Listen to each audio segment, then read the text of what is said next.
Hey, everybody. Welcome to Omniverse Chronicles iHunt Episode 8. A couple of things before I pass it over to Philomena. First off, a couple of you may notice down in your little emoji section, we have added some that some of you have already unlocked. So they will be down in there for you to have/use if you have gotten to the point where those are unlockable. Also, you can enter the contest. You can enter to win your very own beautiful copy of iHunt, as well as some wonderful swag that we got along with that hard copy of iHunt. And you can enter by typing in the chat !iHunt, all one word. Well, all 6 letters together, as as chat will tell you. So you enter that, and you will type that into chat. You will be automatically entered, and then we will draw a winner at random at the end. Yeah, as I said, this is the final episode for now. And next week, normally we would have a gap between the shows, but we kind of took our buffer day previously. And so next Monday, we will begin Masks with our GM Landon. So join us here next week for iHunt. We'll talk about that just a little bit more at the end. I think for now, Philomena, it's all yours. Okay, all right. So I'm so excited, y'all. This episode is going to be a little bit of a special one, I think. Not only are we going to wrap up the season, but there's some surprises waiting for everyone. So before we get into the meat of it, the thick of it, as it were, could I get a little recap from everybody? Tell me about your cool scene and tell me about your selfie from last time. Who would like to go first? Sure. Yeah. So I'm calling mine All Humans Attack. And it is based around the moment where we are facing down this giant monster coming out of the water. And everybody's like in place, ready to do their part to take it down. And the only thing I could think of in the moment was to grab one of the beach umbrellas and jam it into the ground like a spear and try to stab this thing and keep its attention while they all did the rest of their stuff. Could you imagine how that thing's breath must have smelled? Oh, Yeah. real bad, probably. Worth it. So related to that, we fought a big kaiju last episode, and I put on a scuba suit and tried to shoot it with a harpoon gun. And so I feel like my selfie has to be me posing with this dead kaiju with the harpoon gun. And the caption is simply, "You're going to need a bigger boat." And along those lines, mine is also from that similar time frame, but mine has to be called "Since When, Captain Ahab?" And it was the discovery that we all have skills that don't necessarily come up at the game, and mine is scuba diving and the fact that I've used harpoon guns.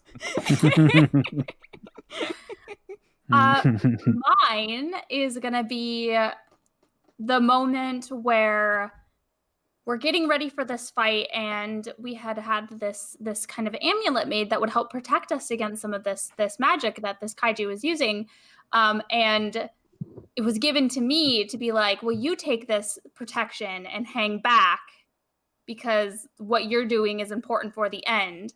And normally that would be very difficult, and I wouldn't want to let everyone go out and sacrifice, like potentially sacrifice themselves, and then like keep me in the safe zone just in case. But I was out logicked, and it made sense. And so I think mine is it's a scene from the other side, so from the ocean, and you just see this giant kaiju, and Tass has his beach umbrella, and Kim has her harpoon gun, and Rev has his magic, and then just me like way in the background, just like holding this amulet, just like cheering everyone on. And it's called not gonna take one for the team. Fantastic. Very, very good. All right. So that catches us up. We had an adventure on the beach, and we had some flashbacks, and it was very scary. And things have kind of settled back down after you collected your pay for that particular job, which was through your friend, the Shambling Dead, John. And he was very generous, actually.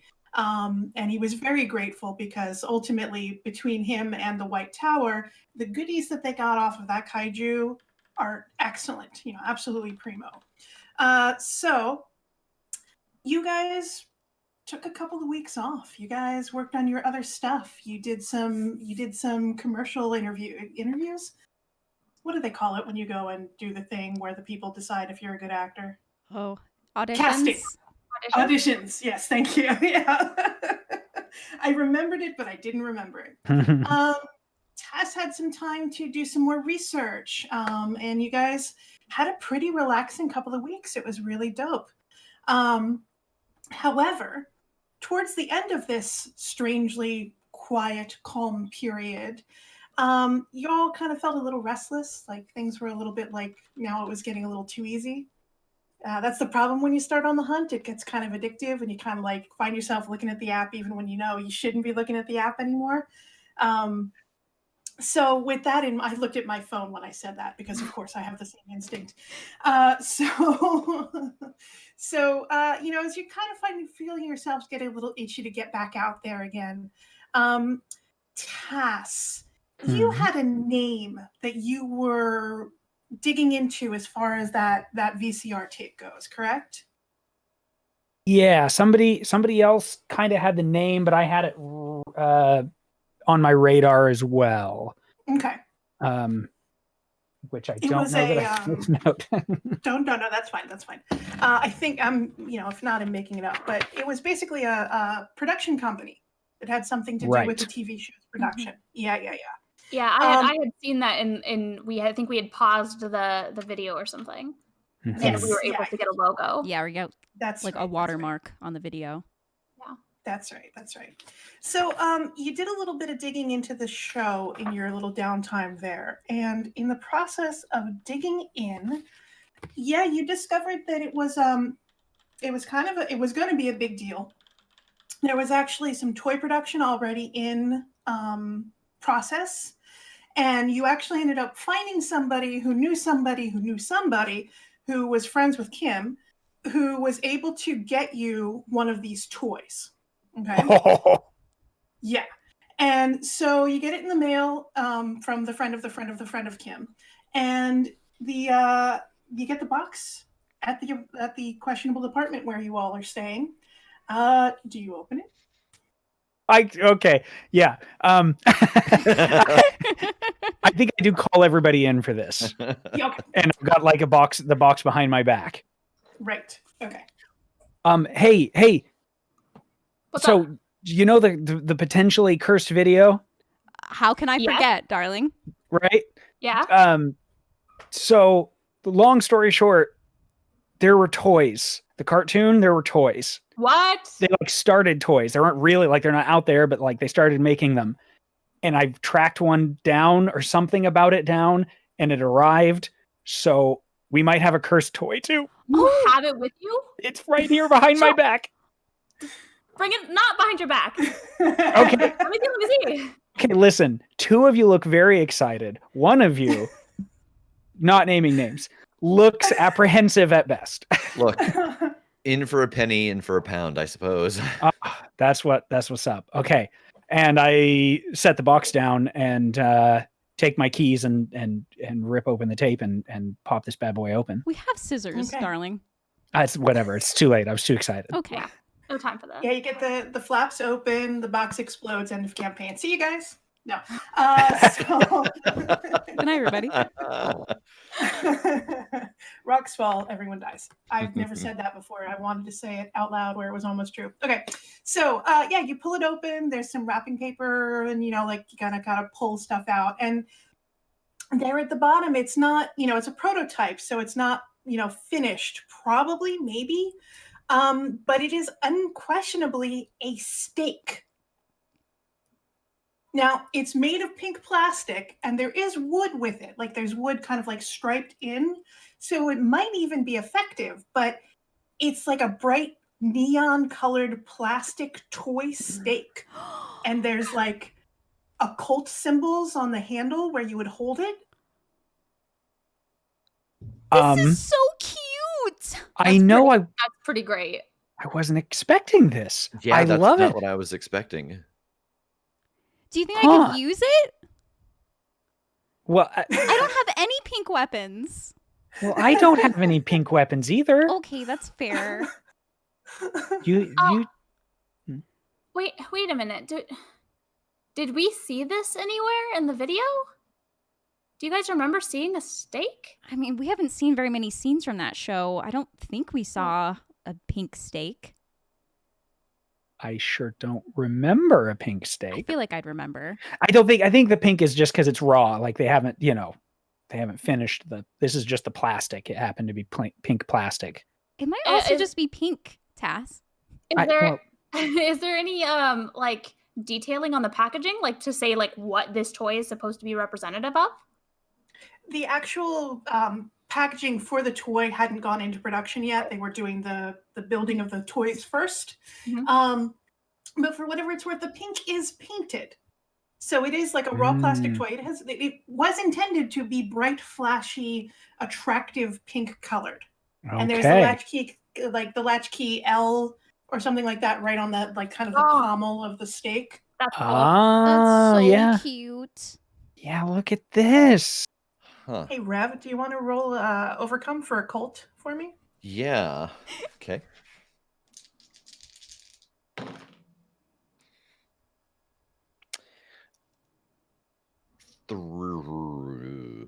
No. Yes. No. One. No, one is good. One is good. So the writing, the occult writing that's along the top of it, it's real.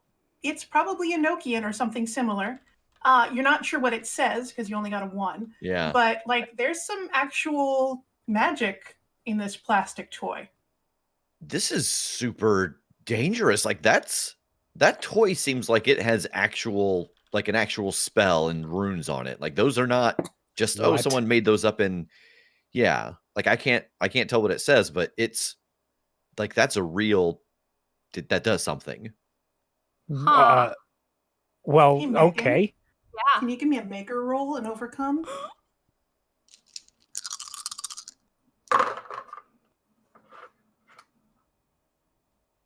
Seven. Oh my God. Right. So it's no sweat for you whatsoever to take one look at this toy in Tass's hand as he's like kind of gesturing with it, and note it is too small for his hand. Tass, sorry, bud, I don't think that's gonna work for you. What are those words mean in that order at me? I think you've outgrown it a little bit. I think it's a little too small for you. Listen to me. I have baby hands. No, okay? not as baby this is as my widely hands. known. Oh, God damn it. But more importantly, who would it be for? Well, if it's for baby hands, probably Kim. I mean, I'm probably like probably Other than Kim. Besides, I mean, I am like the average size of like an 11-year-old. So yeah, it's probably child sized. Yeah. Yes. Yeah. So you have a plastic toy steak with real magic on it that is child-sized. Yeah, I mean, I think it would be kind of the right size for Kim to be able to like wield properly, but like this was made for a little kid. That's okay. So fucked up. Was it made for like little kids to go out and use a magic item? was this made for like kids to slay monsters or something?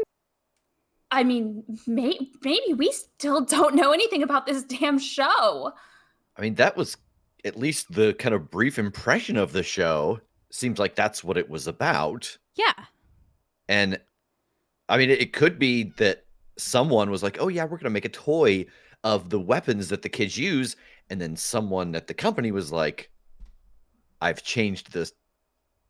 Someone could have added the magic when someone else thought they put in like just the fake scribbles. Or was this like an established part of this show? So it was just recreated when they started production on manufacturing toys. Oh, yeah. Is there something deeper within this show where it was legit in the show so the representation is accurate in the product. Yeah. So like either someone on the show wanted it to be magical or someone producing the toy, because no one's doing this on accident. Okay, No. conspiracy theory here. Okay. Real quick. Mm-hmm. Show includes real magic, whether by accident or on purpose. They go into production to make more of the things. They realize that they're going to be arming children against horrific monsters. We know that producers can be real monsters. They see that these are going out into the ether and they go, we got to cut the show, get rid of it, scrap everything, throw it in the dumpster. Because we don't want little kids with pure hearts and no fear to go out and just slay everything. Like That's they it. were afraid they were like raising a generation of little Buffys and Ashes. Yes. That's kind Which is my parenting goal, by the way. It's the dream. I kind of buy that, Tass. That sounds right to me. Thanks. I have nothing else to base it on besides a couple of context clues, but I'm proud of it. No, but I mean, that would explain why we can't find any sign of the kids either, because if the kids knew. Oh, okay. Yeah, it got dark. Yeah, all right. Mm-hmm. Hey, Kim. Yep. Hey, yes. You know San Gennaro, right? You've been very well. here for a while. Mm-hmm. Can you give me some San Gennaro knowledge-based overcome roll? Sure. You justify that however you like. I will.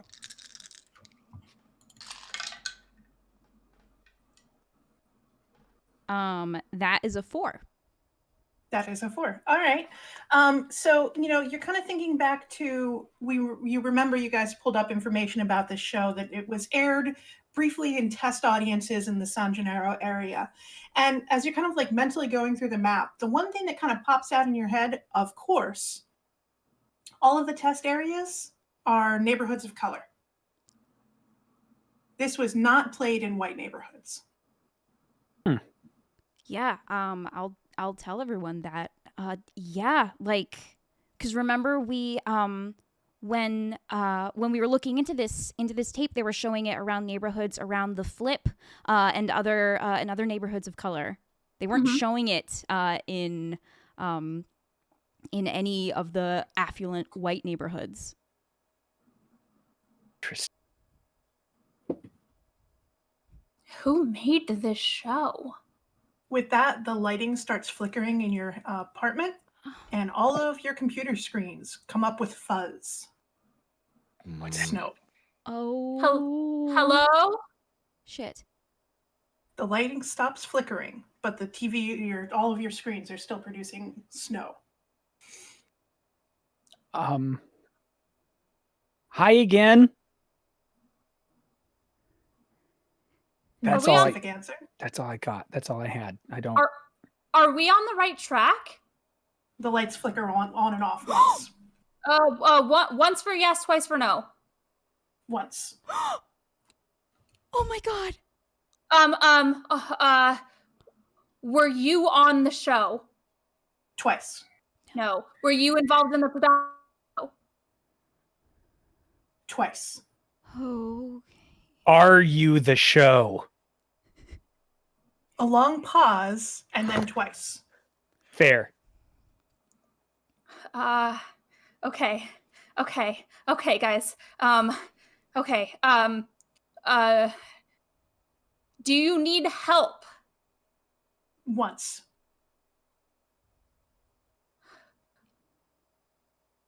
Is something bad about to happen? No response. Oh no! Is that better? Is that better than a yes?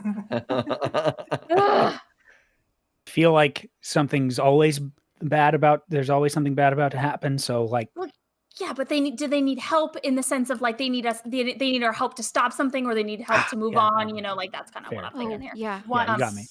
Oh, to move on. Okay. Like an unfinished business thing? Once. Shit. Okay. Okay. Well, we've done that before.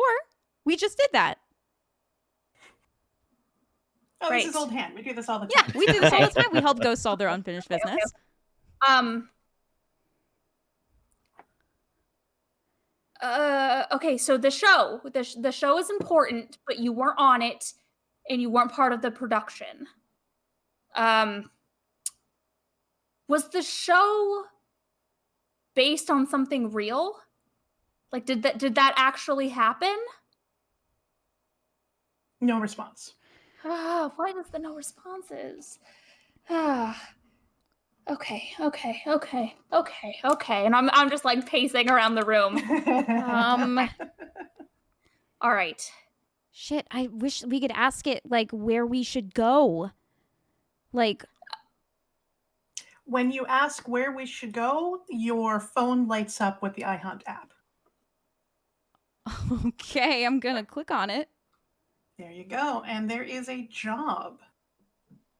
And I will pull that up on the Jamboard for anyone who is interested. And I'll maybe even make it big enough to read. There we go. Oh boy. Well, this is $10,000. Werewolf desperate. This is most of my savings, but I need this werewolf to be stopped before it gets too far. I mean, we had to accept it, right?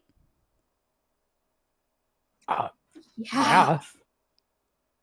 Yeah. Okay, so I will. I'll swipe yes. Okay. The client immediately pops up in a little sort of chat window there, and it just says, "Are you taking this job? It's really serious and it's really important." Yes, we are. Where should we meet you? He gives you an address. To the Subaru. Okay. The chariot awaits. As we're going, I want to throw this thought out there too to them.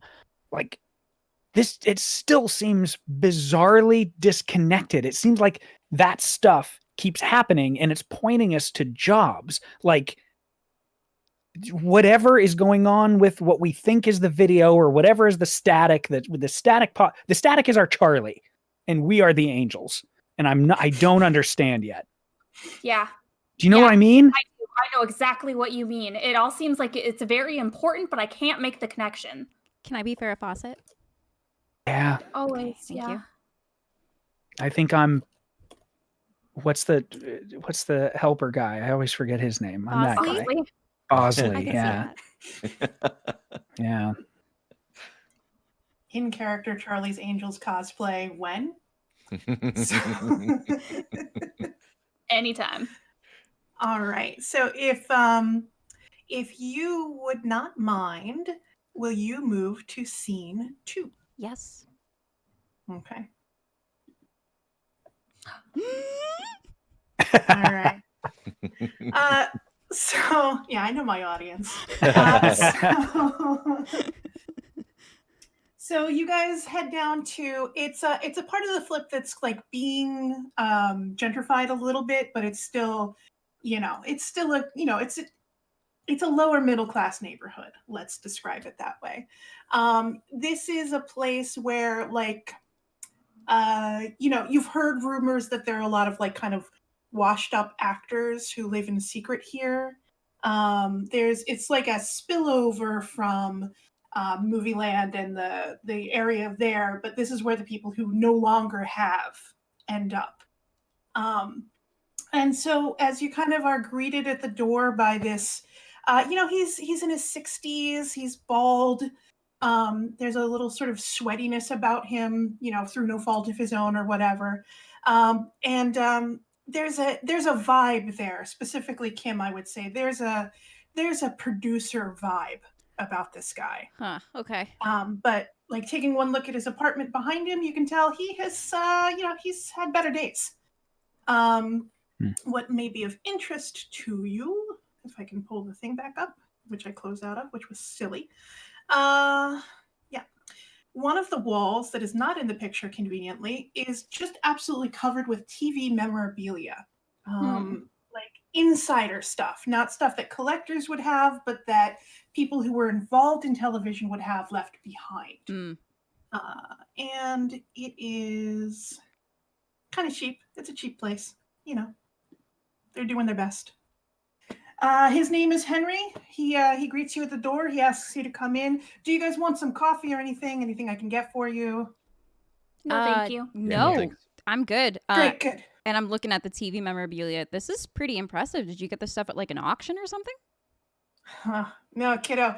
That's I used to work in TV actually. Yeah. So this is from the and he'll kind of go through and kind of point out a couple of the shows that he worked on. He was in the writers' room for this, and he did production on this, and a lot of it is children's television, conveniently. So he's got some original stills from the Teenage Mutant Ninja Turtles cartoon. There's something signed from Lou Albano when he was Super Mario in the Super Mario Brothers Super oh Show. my god. Yeah. My heart. I picked the two that I liked. And a keen eye will see a little bit of, it looks like they're cells, like individual cells from what might have been the Latchkey Kids. Hey, guys. And I'm going to sort of angle my head at those. Look familiar, right? Mm-hmm, mm-hmm. Yo, this is Latchkey Kids, right? he like starts when you just call out like that.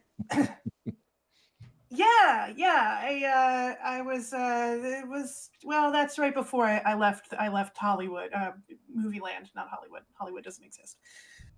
It was kind of the last job that I was involved in. It was kind of a shit show. Don't worry about it. So this werewolf thing. I mean, kind of a shit show like what? Like I'm sort of a collector of interesting movie land history. I've read some stuff about it online. Apparently it was like super dark, but what about from like the production side? Shit show how? Like bad director or? So he hesitates, and you can tell he has a pretty strong kind of emotional block that he's put up between himself and whatever it is that you're asking him for. And, which is weird because he does still have the memorabilia up somewhere. So why don't you give me some kind of socialite or similar Sure. to get him to loosen up a little bit? Absolutely. And I would like a pretty nice roll on that. I'm going to give you a target of like 3 or more. Okay.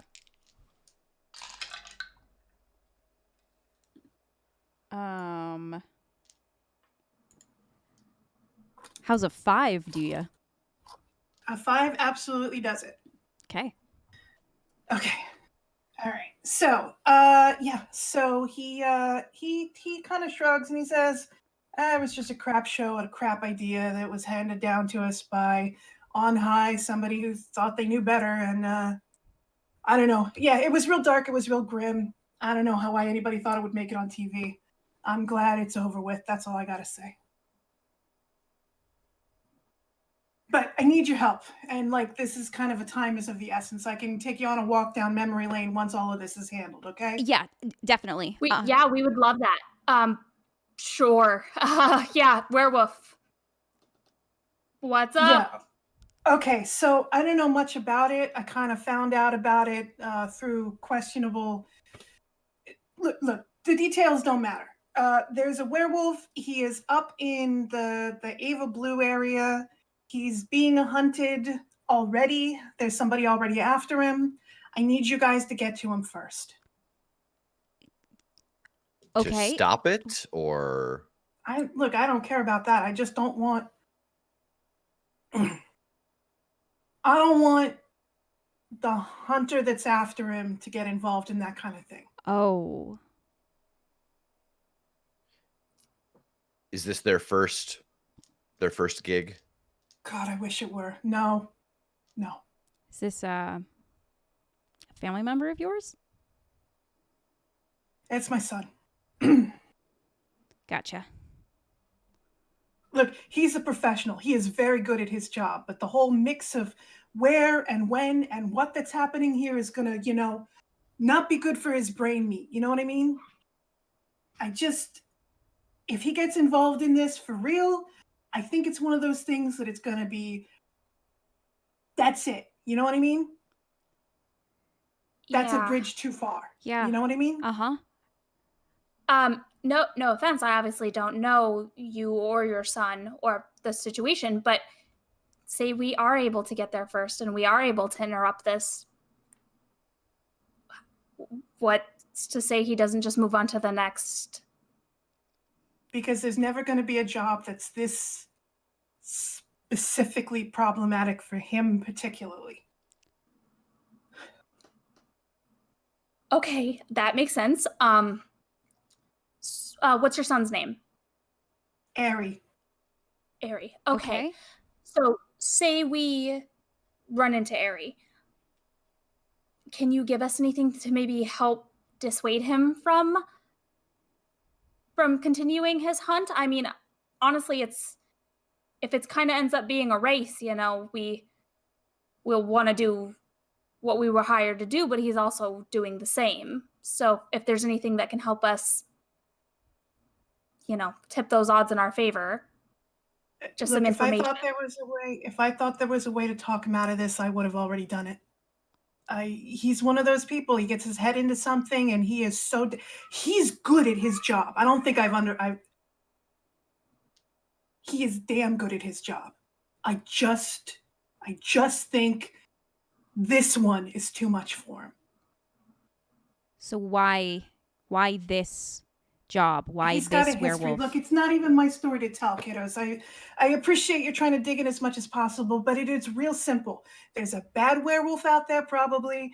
It's causing all kinds of trouble up in Palo Verde. If you can get to it before he does, it'll be real helpful. That sounds like a 10 grand job to me. Yeah. Let's do it. Okay. Thanks. Yeah, okay. Sounds good. Okay.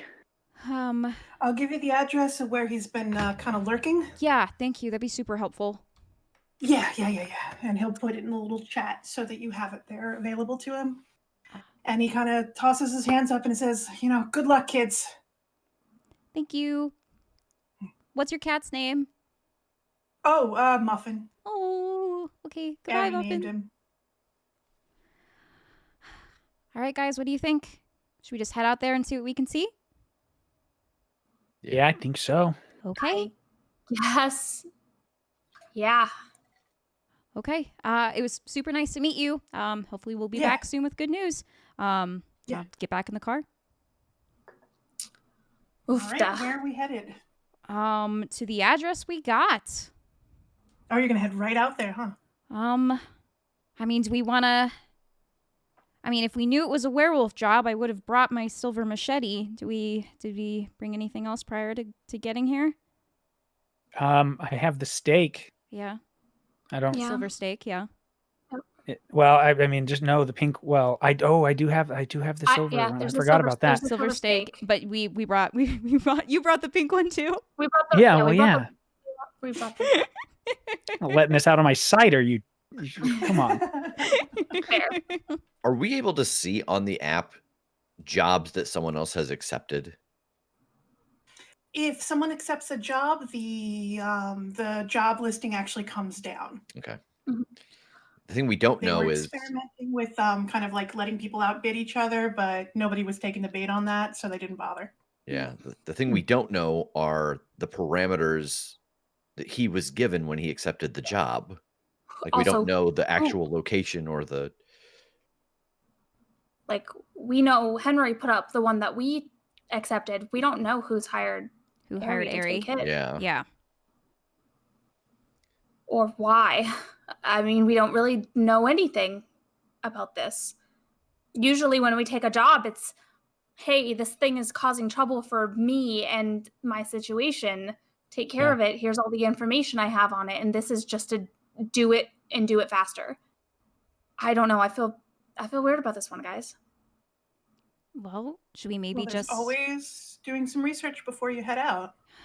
Yeah, I mean, if I know this guy's name, Ari, can I try to see like if he's on social media or anything about this guy? Oh yeah, you can poke around, especially amongst the hunter forums and that sort of thing. Yeah, Yeah. absolutely. So why don't you go ahead and give me a roll? I will.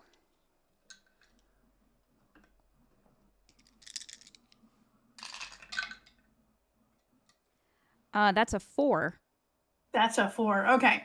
So, San Gennaro has, like any place, any other industry, there's people whose names have floated around here and there. The number one name that everybody knows as far as iHunting goes in San Gennaro is Lana Moreno, of course. Read the novels. And but possibly slightly less known, but also equally like kind of a name that people whisper, is this guy named Airy. And some people describe him as old school, which means he doesn't necessarily use the app. And there are still a couple of these old school guys around, but usually they're older people. They're, in their 50s and 60s. They've been on the hunt. Maybe they're part-time truckers and hunters on the side. They have their own network that's kind of separate from the iHunter network. But this guy has crossed over and done a couple of iHunt jobs. And the kind of vibe that you get in general is just stay out of his way. He is a, let's say, consummate professional, and he doesn't let anybody stop him from getting his trophies. And it is real specific. People describe it as trophies. Oh, shit. Airy. This is Airy. Oh, geez. He's kind of a legend, but he's like super intense.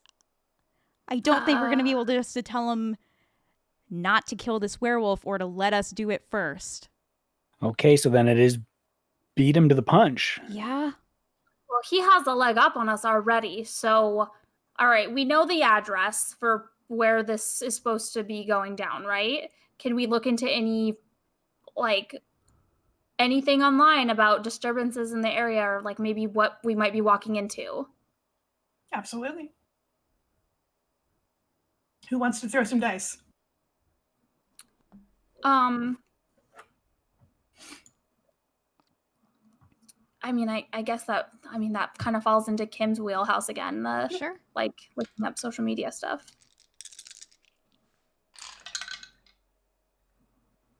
Not as good this time. Only a 3. Okay.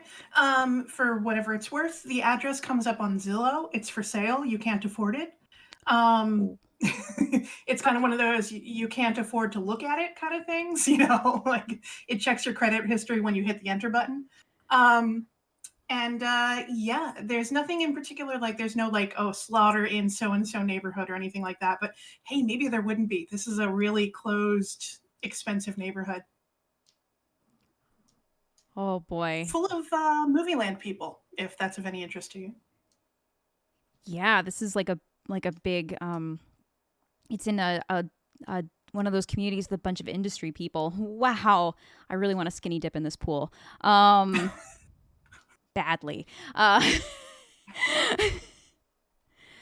Okay. So Now, that is mostly mundane information. That's not going to get you any of the rumor mill from the occult side of things. For that, you would have to reach out to more occult focused allies or friends. Yeah. Do you think it's something we should talk to the White Tower about? Why is everyone looking at me? Yeah, you and her just have a special rapport, Tass. Mm-hmm. Yeah. I can do that. Okay. Great. Do you want us to just wait outside while you talk to her, or? Oh my god. We're in a hurry here. So yes, you shouldn't have even asked. Yeah, if you reach out to her, she'll tell you that she would love for you to meet her at her office, which is screen 3, if you want to move over to that. Great.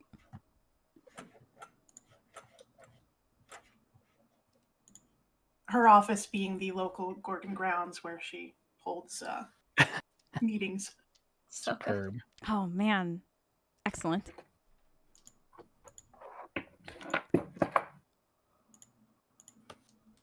Yeah. Of note, the place is where she holds her office hours, and the cheesecake is delicious. I would like to invoke good cheesecake. Yeah. Yes. I'm not a big sweets person, but I do love me some cheesecake. Mm-hmm. Okay, yeah, she's sitting there. She's hanging out. Hey, so we're hunting a werewolf. And we are Well kind of done. looking, we're looking for Mm. some leads in this very specific area because that is where we have heard the potential to track down what might be going on, but we can't see anything overtly that has caught anyone else's attention. I wondered if there's any other word of this. We also know that apparently another hunter is already on this job. I don't know. You're very old school. Do you know of an Airy? A local airy. Oh, yes, very brutal, very efficient. Yeah, that's what I've heard. Mm. Yeah, so Yes, don't. Airy's dad hired us to try to kill this werewolf before Airy does. Oh, good luck. Yeah. Okay. Hmm. Good. Yeah. Maybe don't be between a crossbow and his target. That's You know? a plan. Mm-hmm. Okay. Not planning to. Mm. That's basically as far as we've gotten. Oh. With the plan. We're Do trying you to. know if the werewolf in question is infectious or familial? Sure don't know anything about that. Ah. I'm not give it any more information. I don't think his dad really knew much. It was just I think he knew plenty and he wasn't saying anything. They never do. Yeah. Oh, but okay. So I have some books. Mein Lieber, would you please help me a little bit with this research? Can you give me an occult roll there, Tass? Yeah. Mein She- Liebe. cute. And And for all of our German listeners, I'm so sorry. I cannot nail this accent. It's not going to happen. while So he's sorry. doing that, can I pull up my phone and pull up the guy that we just talked to and like see if he's got like an ex-wife or someone that he has split from that might still be well off compared to him? Ooh, that's a good idea. Oh, Harry. Yeah. Henry. Yeah. Henry. Yeah, looks like I mean, it's one of those gossip braggy kind of things, but so why don't you give me a socialite or Yeah. influencer or what have you? For occult 3. 3. Very nice. Okay, let me just finish this roll and then I'll get right Yeah. back to you. Okay. 4. Okay. Nice. Yeah, he had a wife who was a woman of, she was a, starlet kind of thing. Early 80s TV show star. Very, very beautiful in that, that kind of very 80s, late 70s, 80s way. And apparently right after the Latchkey Kid, or what you guess is when the Latchkey Kids would have gone off the air or not made it to the air, there was a big kind of messy divorce. And it kind of made newspapers because the mom didn't want the kid. It was kind of awkward. Because she had a career and now the dad didn't, is kind of the gossip that went around at the time. And what was her name? Yeah. Jeanette. Okay. Yeah. And Jeanette, she went on to do a little bit more TV work before she started getting grandma roles, and then she left television, It's rough for an actress. She's still around. Not involved in television or anything like that. Like, she probably is still alive, but she's, maybe left San Gennaro or something. She's vanished. Okay. Okay, so the occult roll. So she pulls out, the White Tower pulls out a couple of books, and the two of you kind of flip through a little bit. And there is a record of a family lineage of werewolves who live in that area. They are kind of, wolves of Wall Street kind of level, if that makes any sense. They're very competitive, very elite. Yeah. But they are, at least according to the notes that she has, historically very hands off. Other than like the professions that they excel at and the money that they've made in that way, there's no stories of them like losing it on full moons and killing people. That's not a thing. They're too well bred, I guess. Okay. Yeah, y'all, I mean, there is this family, but like they're not making waves. I mean, familial werewolves are usually like the chill ones. Yeah. So, okay. I don't know where to go with this. If we're looking through like family stuff, and that's not really seeming like the situation that might bring Aerie trouble. The only thing I can think of is this family has something rough going on with one of their family.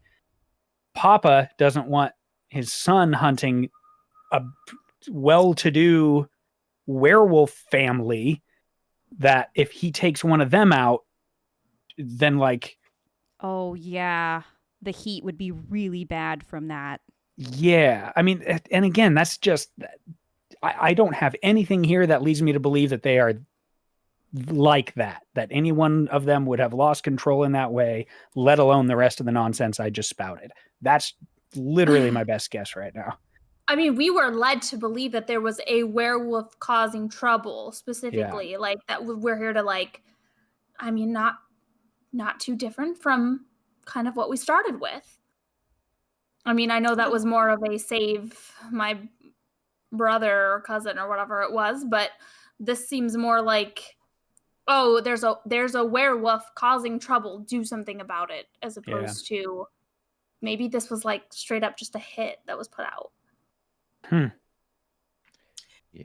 For whatever it's worth, the family line, their current, like what they do to make their money, is in real estate.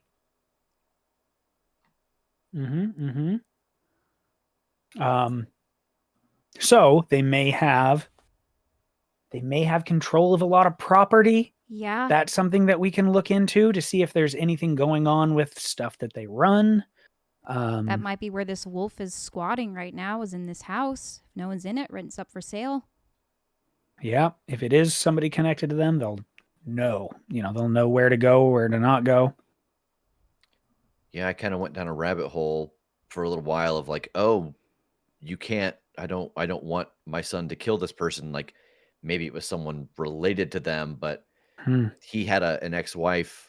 They broke up right after Latchkey Kids, but she doesn't live here anymore. So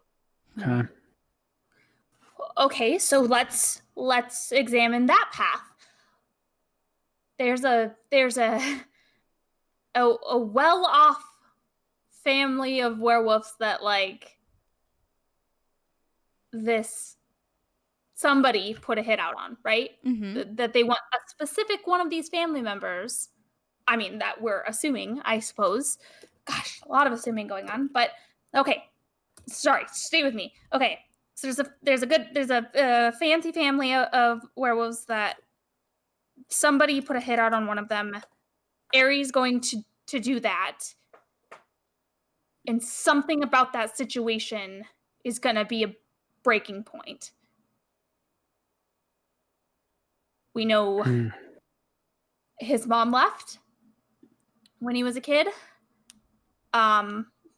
We don't know much more than that, but what could this be? I don't know. I don't know. Yeah, like I don't have any real strong thing to base this off of other than his emotional reaction, but like, oh, I don't want my son to kill this person because the heat's going to be bad from a werewolf family. Like he had such an emotional response to it that it seems like this was more of a breaking point for him, like not coming back from this lifestyle. Yeah, or and not I just mean, doing it.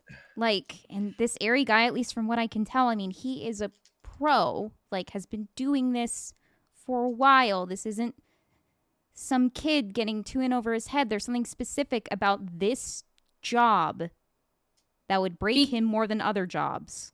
Because of that fact, I'm sure this is not his first werewolf. Yeah. There's almost no way.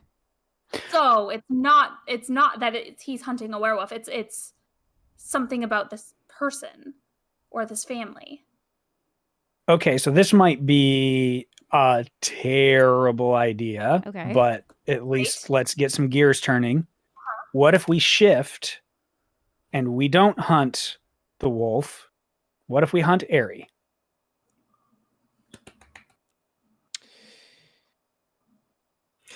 The White Tower kind of leans back in her seat. Oh, hunting the hunter. That is good practice. I mean, at least we have information there. Like we know nothing about the werewolf. Yeah. Nothing. I mean, if we start looking after Airy, pretty sure we'd find the wolf that way as well. Then it's just a matter of trying to get to it first. Stop Airy? I don't know.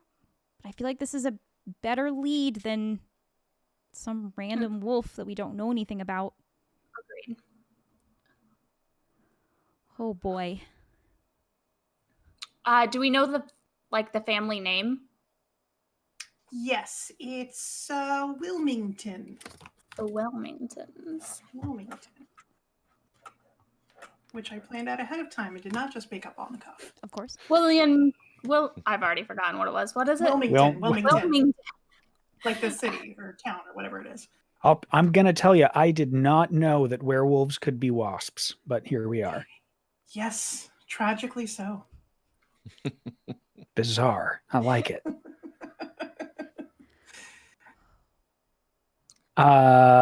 Okay. Airy. Mm-hmm. So if I was hunting a specific family per se, Mhm. or I was hunting a specific address per se, myself, maybe I would investigate the area, see what other monsters are about, and maybe practice in the area. I like it. I like it. Rev, we're going to dress you up like a werewolf, and we need you to lope around the questionable area. And see if like a family's like, what are you doing out here? Get back in here and do business. Oh, no. Or see if Airy just tries to kill you. I was going to see like where the bullet came from. And then, Oh, I see. we'll put like the cookie sheets and stuff under the we'll suit. look at the blood splatter and we'll reverse. Oh, God. We'll reverse figure out which direction it came from. It'll be fine. Or I guess never mind with the cookie sheets, but okay. But guys, if this Airy guy's a pro, then I think we should probably hop to it. Yeah. Yeah. I want to slide the rest of my cheesecake over to the White Tower. You are a treat as always. You can finish this. Oh, thank you. Yeah, of course. Shall we, guys, take a look around Ava Blue? Mm-hmm. Yeah, let's go. Oh, sorry. I take one bite of the cheesecake. The rest you can have. Okay, we'll go. Tata, please bring him back alive, yeah? Of course. We'll try. Okay, thank you. I nudged Tass a little bit as we're getting to the car. Yeah. Look at you. You guys are cute. My Liebe. I know. I link arms with Tass. So no doing anything dangerous. We have to keep you safely. Oh my God. I can't. We're not. All right. That should have already been the priority before any of this. Now, let me remind you. I gotta make sure I gotta keep you safe. Who showed us the curse videotape? We have to protect you from you. Well, okay. Yeah, that's fine. Where are we headed, friends? I think we should start looking around that neighborhood in Ava Blue. And anything in particular that you're looking for to help me narrow it down, or any other cars that don't look like they belong there? Yeah. I like that. Can I get on the app and look for other jobs in the area? Other jobs in the area. Yes. I love that. Nice. Yeah. You are scoping out jobs in Ava Blue, which is the very well-to-do neighborhood, as I described before. And you're, because you can search by region, of course. I mean, come on, it's that kind of a thing. And you see a job pop up that's like, $3,000, 2-star vampire, and then it vanishes just as soon as you see it. Whoa. Ooh. That was quick. Mm-hmm. Vampire. All right, vampire. We have vampires and werewolves. Okay. The classics. Well.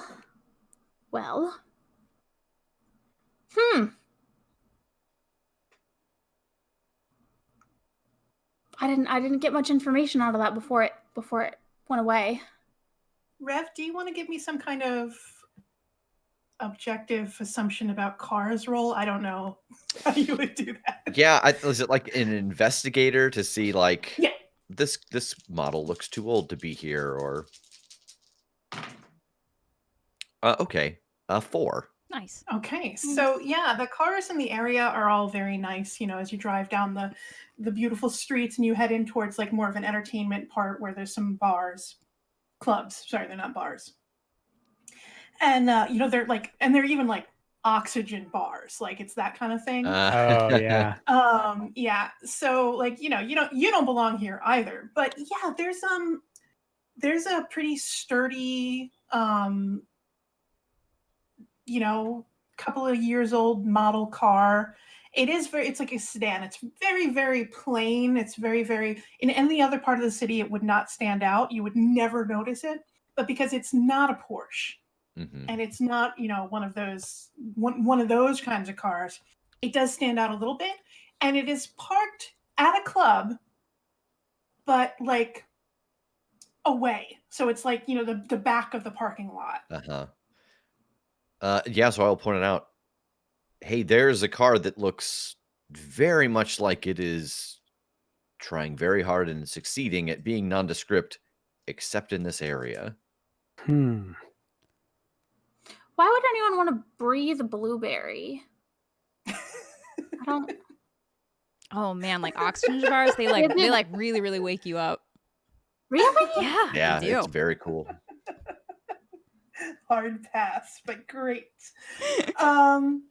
And yeah, actually, Megan, as you're thinking about it, like the ad that kind of only popped up for a second, you did see the name of a club, and it was like Fresh Air, but spelled weird, which is the name of this club. So, you might be onto something.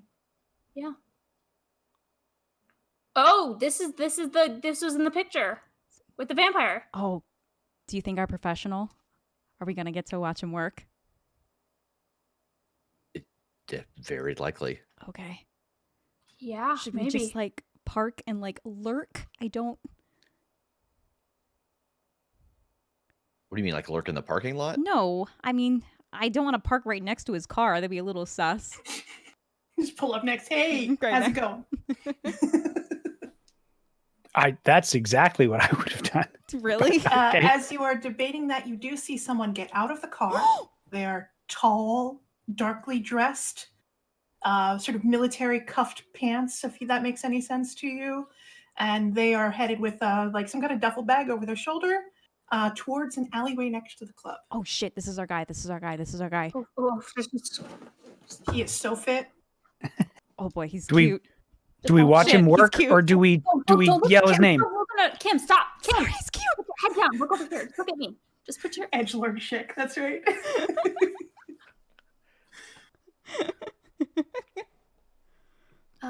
shit. Do you think he can see us? I mean, he's not- real focused on something else right now. Yeah, probably a vampire. Well, yeah, but he's probably very aware of his surroundings at all times. He's a professional, damn it. Technically, we're professionals. Yeah, but only technically. As our driver is driving and trying to hide.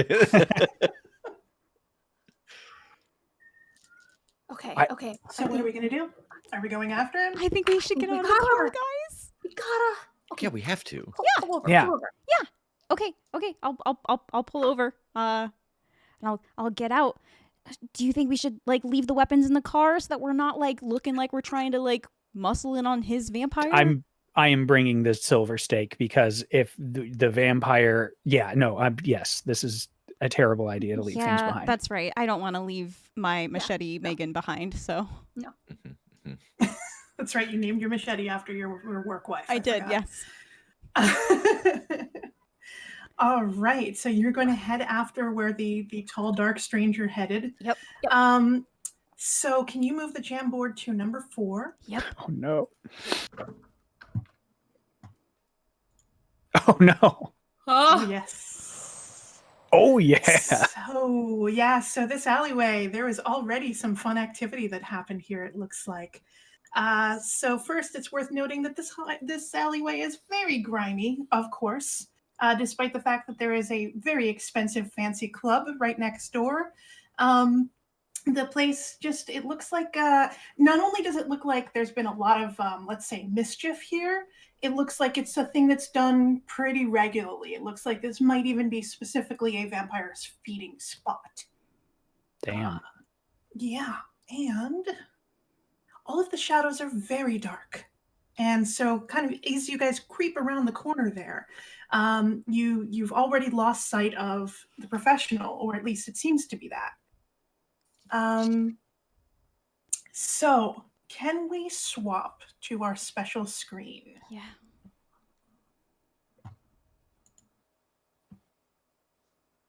Okay. You guys hear a shout, sort of like, "Oh, you motherfucker, who gives you the right?" And there's a scuffle. And as you guys kind of rush in the direction of that, there is a tall, well-fit, well-prepared hunter with weapons out. Ari, can you tell me what weapon do you have out right now for this vampire? And I think you're on mute. It's like a nail bat, but instead of just a nail, it's just a large stake through it. Oh, that's really cool. Yes. Steak bat. The steak bat, as it were, yes. Oh. And this guy is, he's got his ugly vampire face on, with his knit brow and that sort of thing, and the extra lines and everything like that. His fangs are out. He is coming in for the kill. So what are you doing as he's kind of charging towards you? I think so knowing kind of like the speed and agility that vampires have, you see Ari just like kind of pop something under his nose real quick and do a quick huff. And then he just like kind of shakes his hand and one arm swings the bat right at the vampire. Fantastic. Can you give me a roll on that? Can you roll your 4 fate dice plus your fighter? And Okay. I think you have the edge because you prepared this fight way ahead of time. So you can also Correct. roll an additional d6 to add. So wait, that's the 1d6 for the Yes. the number. That's my skill roll, and then the 4 fate dice, and then I have 1 additional. Just to go over it one more time. So first you're going to roll fate dice, and let's see Okay. what that number is. We'll just go through it step by step. Okay, so that number is it's the total of them. The fate dice, it's pluses and minuses, and whatever number Yeah, that so comes out to be. Okay, so I have 3 minuses and a plus. So that would be bad, probably. Well, no, not yet, not yet. So you're at a -2, looks like. Okay, what's your fighter score? My fighter score is 3. Okay, so that brings it up to a +1. And now you're going to roll a d6, and whatever that number is straight across, add to your roll. 3. 3. Okay, so that brings us Damn. back up to what, a 5? Yes. Did I do the math on that right? 4. 4. Thank you. And because this is your job, you're probably going to invoke some of your aspects. So take a quick look at that list there. Oh, definitely definitely overcompensator. Yes. Okay. All right. Very good. So that brings it up to a 7. Alright. Oh, okay. So I don't roll in it. That just adds a flat point to That it. just adds a +2 Great. to it. Okay. So because I'm an expert at rolling and I'm very, very good at my job, that bat goes directly, one hand swing into the vampire's chest. Pitch perfect attack. He ashes right there on the spot. Damn. Oh my gosh. He's way cooler than us. So you can see just for sort of like now, like seeing his face close up, there's like a thin sheen of sweat on him, and he's breathing a little heavily, and he just stuffs something in his pocket. Airy?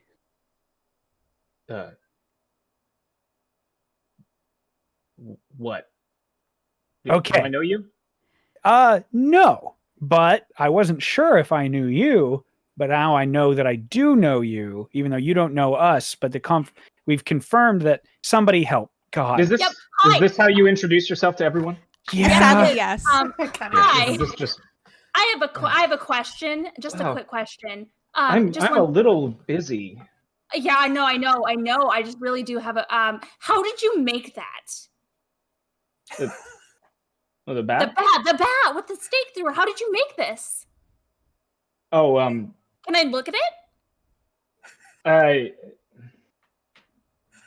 yeah, I guess it's Okay, cool. Thank you. I want to look at how it's made. Sorry, my friend's super crafty, and so she's yeah. I mean, so it's an aluminum bat, you notice, and you see the two ends of the stake have been sort of bolted on, and the band around the top of the bat has been like welded onto it. So it's pretty sturdy. This is secure as hell. Yeah, that's. I mean, what do you use when you're hunting vampires? I mean, wouldn't you use the best weapons you have available? I show him my silver machete. I mean, usually I just cut the heads off of things. I get behind them and then let them push them down. Just really whatever's available at the time, honestly. Every time I try to plan ahead, it doesn't really work out. So like shoes mostly. I use shoes. Hey, you know what I just thought of? That vampire is now a baseball bat. Because he got... Oh, baby. Bat. It's good. It's very good. Yeah, so, so he's like, 1 second. And I take my phone out and I take a picture of the ash pile. And I slide the bat back into like a holster on my back. Are we? Can I help you with anything? Are we done? Oh yeah, no, we definitely have questions for you. Sorry, that was so cool. I want one. Sorry, just very. You're a very impressive guy. Thank you. Sorry, focus. Yeah, So, kind of, this is kind of awkward. Your dad wanted us to get in touch with you.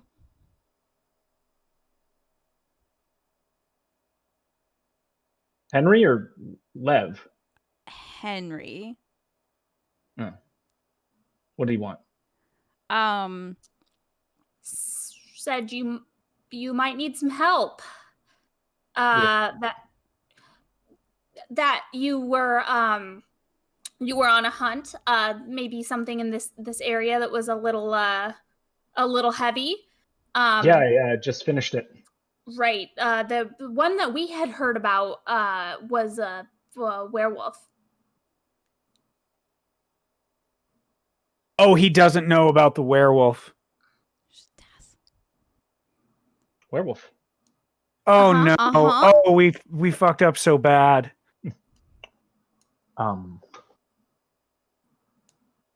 You guys took a job on a werewolf? No, I mean but we didn't take a job on a werewolf. He asked us to stop you from killing a werewolf. Yeah, exactly. With that, several of the light bulbs in the alley, like there's not many of them, but several of them kind of pop and break. Does that happen around you often, Ari? I mean, I guess no more than the average person, San Gennaro. I mean, our electrical system isn't exactly up to code. Cool. Don't want to be in the dark. It's very dark. Don't like this at all. Sorry, I didn't catch any of your names, but you all seem to know mine, which is a little disconcerting. Exactly. Sorry, Yeah, I'm Kim. sorry. It's nice to meet you. Kim. Megan. Tass. I'm Rev. Nice to meet you. Now, you had questions. You said there was a werewolf. Where's the werewolf? Good question. That's such a good question. You don't know about any werewolf, do you? I mean, I know about werewolves, generally speaking. But you're not actively hunting one. Are you? I wasn't until a moment ago. Shit. Well, then I'm sorry. I'm a little confused then, because your dad said that you were like hot on the trail of trying to kill a werewolf, and that we were supposed. Well, I was here just killing this vampire, wasn't I? Well, yes. Yeah, but we know that you're a professional, and like it's not uncommon to